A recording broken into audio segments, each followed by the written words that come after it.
sun setting in the ocean. And you're saying I'm making an error. Yeah. Of what kind? A descriptive error. Which is what? Error, What is the error? to say that it's setting in the ocean when it's actually just setting. Did you see it setting in the ocean? No. Where was it setting? It's called the sunset. Where was it setting? What do you mean? It's going I'm out speaking of English. view. It's going out of view. Yeah, so it's setting. It's going out of view. Okay, what is sunset? It's when In the English language. It's when the sun goes over the horizon. Right. So, did you witness that, going down over the horizon? What do you mean? Yes, you did. Did I go? In your description, if you went to a beach, Yeah. you saw that happening, Yeah. going down around the horizon. And I relate the same information. Am I making an error? And if you say that it's setting in the sea, yes. That's what you saw. No, I didn't yeah, see you it can, but you'll be in I the see shop. it going over the horizon. Oh yeah, that's. So when people say I saw the sun setting in the ocean, it's actually not setting in the ocean. I would say that's yes. So that statement is grammatically incorrect. Yes. Yeah. I'd say descriptively. Descriptive incorrect. So all these people who describe this in the literature, you're going to correct them, right? They said you make a description error. Well, Like if, yours, if they, like yours, my if dear. they, In fact, let me ask you this question. No, you did ask me a question. No, I'm not. you did ask me. No, I'm not finished yet. No, but you asked me. I a am not question, so finished yet, I'd like to visitor. ask that question. No, not yet. No, I would Does like the sun ever set? Take easy. Take easy. Well, So you made an error. Enjoy yourself. Does the sun ever the set? point that you asked me is No, that this is answer that question. Does the sun ever set? in relative terms. No, does the sun ever set? So you made an error by saying the sun sets. So what I would say, So why did you make the error? it's relative. Hang on. Relatively. Why did you make that error? It's your way out because you couldn't Sorry, prove but it. you're not actually listening. You've asked me a couple of questions. Hang on. And one of no, wait, Visitor. wait, you've asked me one. Okay. No, you've asked me a question. What time is sunset tomorrow? You want to talk to me, my dear? You want to debate? You want to debate on camera? You've got a location. Hang on. Sunset tomorrow will be at 15:53. It got it wrong, right? It's an error. Well, it depends what you're talking about. You've got a location service that gives you more information. Visitors, you want to describe yourself? So when the newspaper That's it. went online, somebody says sunrise and sunset, they're making all error. They're all errors. You're good, my dear. Well, I said to you, but you won't give me a chance to actually. Excuse me. Is that there? No, Did they make an error? No. Can you just, if you just let me finish slightly what I'm saying, I'm suggesting to you that if everyone makes relative errors in the way they describe things. Sure. But if you are saying that a particular piece of literature is perfect, then that error shouldn't take place. So there's differences in relative errors. So lots of people can make slang descriptions of how things work or how they don't work. When you looked on your phone what time the sun set, it has background information which gives your location service, because actually the sunset is setting all the time, isn't it? It doesn't set to 5:53 here, 4:53 here, whatever it is. It's actually setting everywhere, and in essence the sun is just the sun, isn't it? It doesn't disappear. So you there's accept. relative. So you accept that this is not an error, even though it says sunset. No. I'm saying to you that we make all relative descriptions, and they can be technically seen as errors or not. But what I would say is that it's a grammatically descriptive error to say that the sun is setting in the sea. The error in your description right now is this. When the Quran describes someone's perception, how they perceive the sun setting, you're saying it's an error. You should ask Dhul Qarnayn why he's making that assumption. Why? Because he's actually seeing it. So it's a perception of Dhul Qarnayn. If you saw and you said, I saw it setting behind the trees, and somebody says, oh, it's an error of a description, then perhaps you need to be real open to understanding of how language works. How language works. Can you quote me 1883 then, where it says in the Quran, in your best... it says very clearly, وَجَدَ عِنْدَهَا تَغْرُبُ. He found it going down. He found it going down. So in his perception, that's how he saw it. And the Quran is simply describing it. And yet you consider it to be error. I have to say, really, I mean, you have to do better than that. Why would, if you've got any water source, a puddle or anything, then effectively you could have a perception of the sun setting in any kind of reflection. Why would you even bother putting that into? I find it strange the way you... Because it's a place. I find it strange the way you look at a text. When the text gives you description of an event that happened, you are saying, why is it like that? It should be like this instead. Quran describes the events, the journeys of a person called Dhul Qarnayn, the two horned ones. He went east and he went west. He went to different people and how he interacted with the people. You were saying, oh, why did he discuss with these people? He should have discussed with the Europeans. That's your problem. When the Quran says this particular individual went to a place near sunset, so he was there when the sun was setting. And where did he perceive in his perception the sun was setting? In this hamia. Yes? What's that mean? In the spring. He saw it going down in the spring. You are saying, oh, this is an error. I mean, I have to say that not only your understanding of literature is very weak, as well as understanding common language when people describe what people saw when they narrate it back. So if you consider this is an error, then I have to say really you need to deeply reflect on your life, deeply. Because the Quran says, have they not considered the Quran with care, with utter, deep reflection? If you did, you would find no discrepancies whatsoever. That's the challenge of the Quran. You look at the surface and say, oh, it's an error. I'm sorry to say that. Is it a possibility, if you don't mind me asking, is it a possibility that it was talking about by what you read here? Is there a possibility it meant that it's going just a normal sunset that he was describing? Is there a possibility? Well, I think that's the argument, isn't it? But you put words into my mouth. I'm saying that if it is a normal sunset near any element of near a hot spring or otherwise, the issue is what is the question I would ask you, because you have read it deeply and I haven't, is why would you, not that it's why would you want to locate a place with a piece of water and then link that into the that's genuine question. I don't think that really proves one way or the other. Should I explain something to you? You had the verses? No, because I guess it's two I think it'd be difficult. There's two hypotheses really, isn't it? There's one that would be the argument that this is a literal situation of the sun setting, a place in the world where it sets, and that's a description of it. And there is a people around that people. So it's a very meaningful place, the exact place where the sun sets. That's one hypothesis, which would be an argument, which is viable. And the other argument is that it's just a sunset near a pool of water. Okay, and do you have that other verse? Do you have the verse? Right. I just want to show. What the Quran is simply saying, in his travels, he came then, when the sun was setting, he came to a place near sunset, right? Time or place? So when he came to that place and the sun was setting, you are saying, why does anywhere? Why does the Quran give extra detail? It's because this is what he saw. What's your problem with that? In the Black Ages. Well, it's not a matter of. What's your problem? The problem with that is the meaning or the benefit of that description in the Quran. The benefit of the description is describing how he perceived in that setting. He came to a body of water where he couldn't go further. He saw the sun setting. He's saying that's his furthest he reached. What I want to show you was, do you want to read the next verse? If you don't mind, Mansur.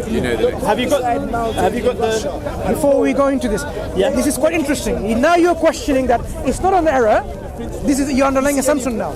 It's not an error. I was correcting the issue about you putting words in my mouth. But you made these errors of assumptions. You are saying it's an error. Of what kind? Grammatical No, description. you keep telling me that I made it an error. What I was actually arguing. I am showing you the errors in your thinking. That's what I'm doing.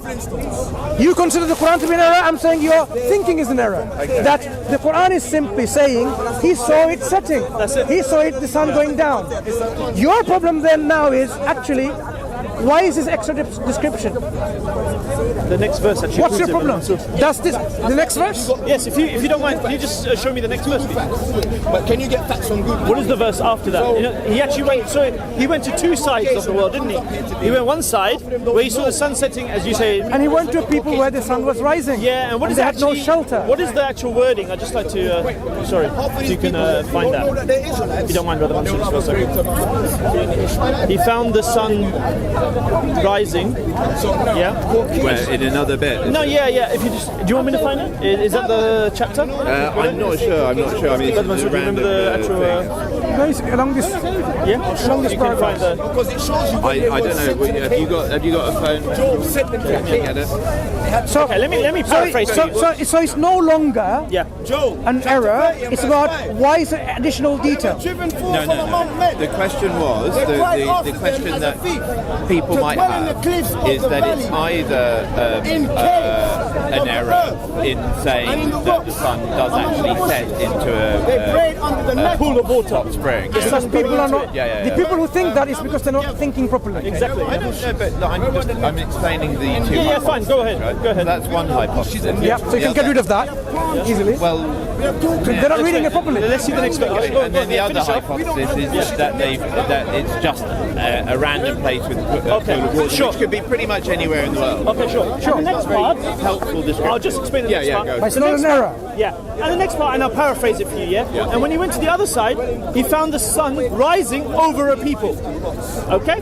Now, by the logic that you're going by, or anyone would go by with this thing here, are we saying here that the sun is coming out the heads of people or coming out of from a people? Do you see my point here? Do you see my point here, though?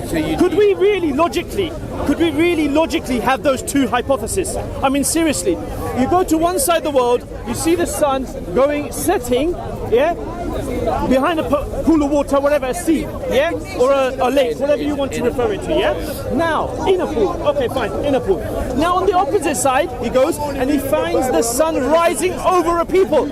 Are we going to actually really entertain two hypotheses here? The one is, there's a people who are living there and he sees that the sun is rising when he got there. Or, just one second, I'll just finish off. Yeah? So we arrive and we find a village and the sun is rising at that side where the extent of where we reached. Or are we actually going to entertain a second hypothesis here, and that is the sun rises from behind these human beings, from the backs of their heads or something. Do you see my point, my friend? Can you clarify Is that fair? But did you understand that hypothesis? I understand, but can you clarify to me wherever there are people where the sun doesn't rise from behind them? Fair question. Check this out. If we're riding in that direction, can you see people here at the moment? Are there any people here at the moment on that field? None. If we go, are there any people on this field? Not this one here. This one here. No. This field here. Is there any people there? No. Now, if we continue, and especially if we're talking about back then, you would find masses of land where there's no one there. Yeah. Is this fair? Yeah. Okay. So we come to a village, or we come to a place where there are people.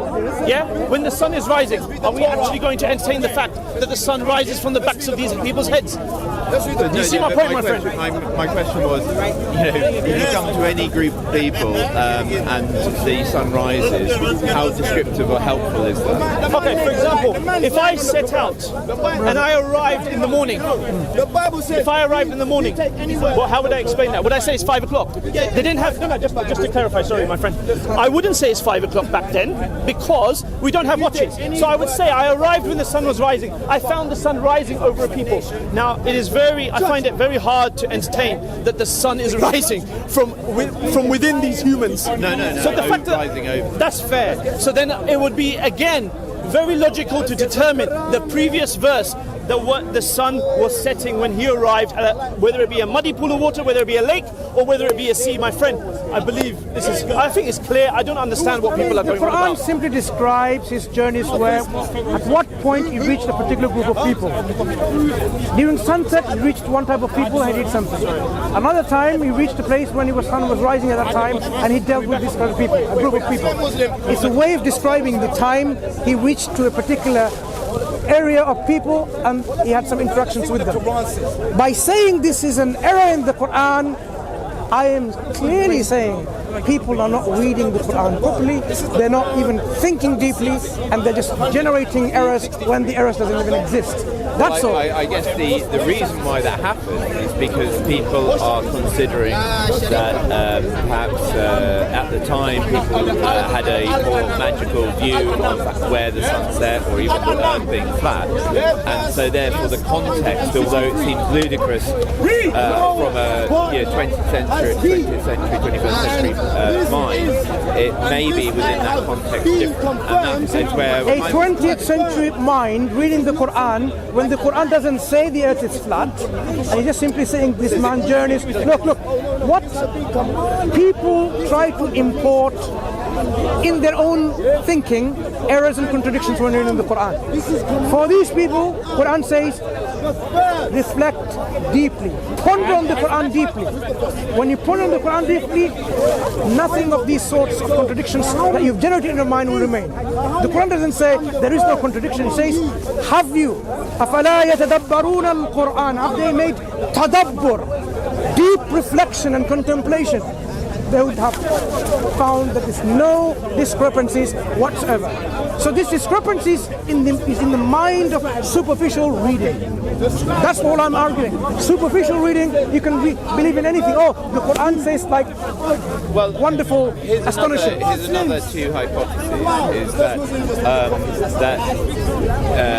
that there potentially are some errors in the Quran, Such as? No. Let me just put the hypothesis first. There's potentially errors in the Quran, and obviously it puts itself in a position of zero errors. So it's unlike the Bible, and so there's potentially errors in the Quran, and that scholars have argued away those errors. That would be one hypothesis. The other hypothesis is there is absolutely no errors. No. A very strange way of looking at things. This is the Quran. It either has errors or it doesn't. You only have two options. And you examine them both, these claims. If you have errors, you should be able to find them. If you can't find any errors, the Quranic claim stands, it is free from errors. There's the other description, because Islam was the beginning of algebra, wasn't it? Let's return back to the Quran. That was the Quran either has errors within it or it doesn't. You have no other alternative options. So the other You have no other options. The other famous possible error that you can refute is the issue around inheritance, when the argument that I'm talking about. What is the error in inheritance? The issue would be that I can't remember the details on it. So if you have a father or mother leaving certain with portions, the parents survive, and you have children and like it would this, be divided it doesn't by 8, add up. 9 Right. But here is the problem. Every single verse which talks about this, if you apply that situation, you'll never come to an error. Where does the Quran say? I'm arguing in one different point. Where does the Quran say you have to take that situation from one verse and another situation from one verse and amalgamate and make a new rule? Every single verse or ayah in the Quran which talks about a particular inheritance, this situation amounts to exactly, mathematically, as you would say, correct description in your own mathematical understanding, right? You would say that's exactly, it doesn't go beyond one, it doesn't go less than one. It's exactly as it is. When you amalgamate one, hang on, not circumstance. Where does the Quran say when you have a father leaving two daughters and one mother? Let me hypothetically, because I can't remember exactly. Imagine now there's an error which is what? You have a father who has two daughters, one brother, one sister, whatever, for the sake of argument, and that goes Does the Quran give you rules for this anywhere? Well, it's a pity that I can't quote the exact article. No, we can bring it up. Imagine this is the case. But the case that you generate doesn't exist in the Quranic example. It doesn't say that. If you have this situation, then this is what you give, and then it makes an error. It says how it should be calculated. This particular situation, so Quran never gives you, if you have a father or a mother who lives this kind of brothers or sisters and daughters, it doesn't give you that scenario. So where do you get the scenario? Well, no. There is no scenario, there is no ruling. It gives you the rule. It gives you the rule. It doesn't give you a ruling for that. No, but it gives you the rules for what happens and how you divide inheritance. It doesn't give you the rules for that Does it specific give situation. you the rules, general rules? Now you're confusing this. No, I'm not. It does not give you the rules for that specific situation. Does it give general rules? Does it give general No, rules? it gives specific rules. Huh? Specific rules. Specific rules? Yes. It tells you if you have a deceased who left behind a son or a daughter and so on and so forth. Yeah. Specific rules. Well, those are the rules. They're not general rules. They're the rules. When you But if specify, you apply hang on, those when you apply these situation- rules to which situation? to this example. But this situation is not covered in these rules. No, but if you apply those I don't get it. You cannot apply a situation which is not described in these rules. It's not inclusive of it. so the Quran doesn't explain the situation of how you would divide the inheritance in that situation. In that situation, the Quran doesn't give you any rules. Well, it's still got all the different rules, hasn't it? Sorry?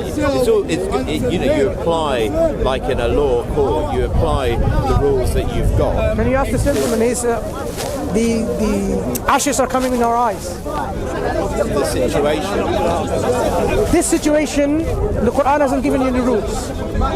So you can't say this rule is mathematically incorrect when such a rule doesn't exist. But if you apply all the rules that are there to this situation, it becomes. But you're applying them, amalgamating two different rules for a situation that the Quran doesn't describe. Why are you amalgamating different rules for a situation the Quran doesn't even describe? Because you've got to apply the rules that you've got. No, you can get the rules from the Sunnah if it doesn't exist in the Quran. And And what are the rules in the Sunnah then? if you get the rules from the Sunnah, then your question about the Quran gets the rule wrong is totally redundant. It's a made-up error, made-up mistake in the Quran, which doesn't even exist. The Quran doesn't have a rule for that situation. No, it doesn't describe that exact situation, but it does have a set of rules, and if they're applied to that situation, it doesn't work. I am saying, why are you applying rules which doesn't even apply? It is not for that situation. Quran hasn't given you a set of rules to apply in these situations. It hasn't, simply. By amalgamating different rules, of course you're going to make confusion. Well, I think that's. I'm stating to you what is obvious. The Quran specifies rules for a certain situation, specifies rules for another situation, specifies rules for another situation, and so on. By mixing and matching, you are creating rules to generate error. You are doing that yourself. The Quran hasn't given you a rule which constitutes an error in the first place. Well, I know. I can't say more than what I've said. If you apply the rules that are given to you, you've got a family. But the rules that you're applying doesn't even exist in the Quran. That for that particular situation. Got a family. You are amalgamating different rules, making up a new rule. You've got a family, and something happens, and you look to the Quran. You go to the for Sunnah guidance. if it doesn't exist. And what does it say in the Sunnah? Suppose the Sunnah gives you a rule and it gives you a solution. That's it. And doesn't And it does. to that situation. Yes. And what Similar is it? situation. A similar situation. No. The situation that you're giving the Quran, if it doesn't, the Sunnah does. You sure? Yeah, many rules the Sunnah provides. Many rules. Well, I don't know enough about it. Do you know the specific? No, I'm just telling you, if it doesn't exist in the Quran, the Sunnah will explain and give you the rulings. So you will be in error by saying the Quran in this situation has got it wrong because it hasn't even got this rule in the first place. That goes back to the other kind of argument is that there is then it's using what you've just said as a way of explaining that this is not an error. I'm not explaining away. I'm just simply saying you have applied the rulings wrong. When you have two equations, you mix these two equations, make another one equation, and you get that equation wrong, and you're saying, "Oh, the Quran gets it wrong." Now think about it. Think about it. You have two different equations. No, you have two different equations. Can you not do that in my eyes, right? Can you not put that light in my eyes? You know, you are so bad people. He puts such a bright light in my eye when I tell him not to. That's not in my eye. But look at that. Okay. Are you running away? Don't put this. No, don't put this in my eye, please, right? Listen, Mansur, stop acting like a little girl. Don't because there's put a this- light over there. Look. And you're not complaining about that particular light. Look, that was behind me, Why You is put it- that, Mansur? I just told If you want, I can film from behind your back. Mansur, can we debate? Yeah? Yeah, I am alright, simply let's do saying, it. I am simply saying, Light is not in your eyes now. respect. Okay, put her lies on her That's what face. I'm saying. Oh yeah. So that's all good. Behind me, just exactly behind me, right? No lights. And now these lights as well, please. No lights.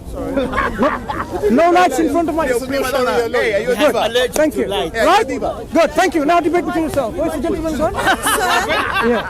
Right. Sir, who is Allah? I did the setting. Now carry on. Who is Allah praying in Surah 33? Okay.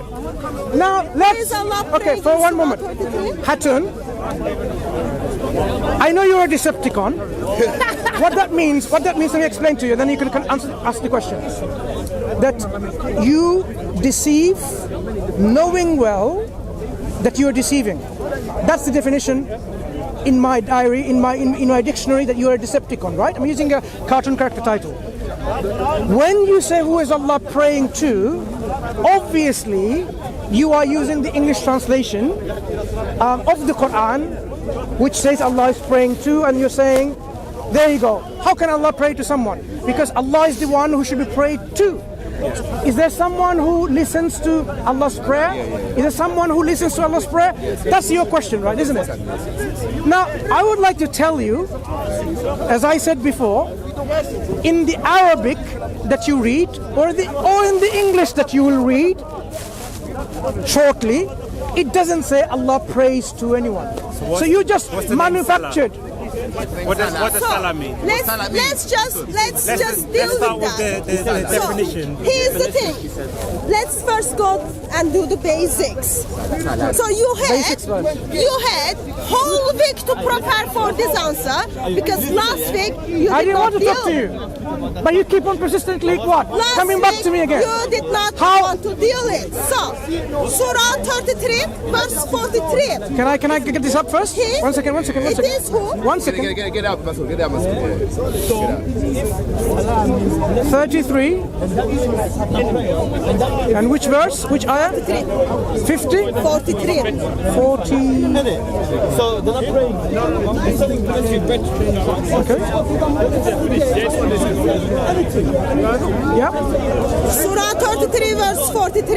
Yeah. He it is who prays, yes, solely for you and his angels too, to bring you forth out of the darkness into the light.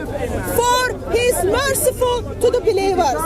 Surah 33, verse 56. Verily, God and his angels pray for the prophet. All you who believe, pray for him and salute him with a salutation. Till Mayday 1387. Allah and his angels and the people of the heaven and the earth, even the ants in their rocks and the fish,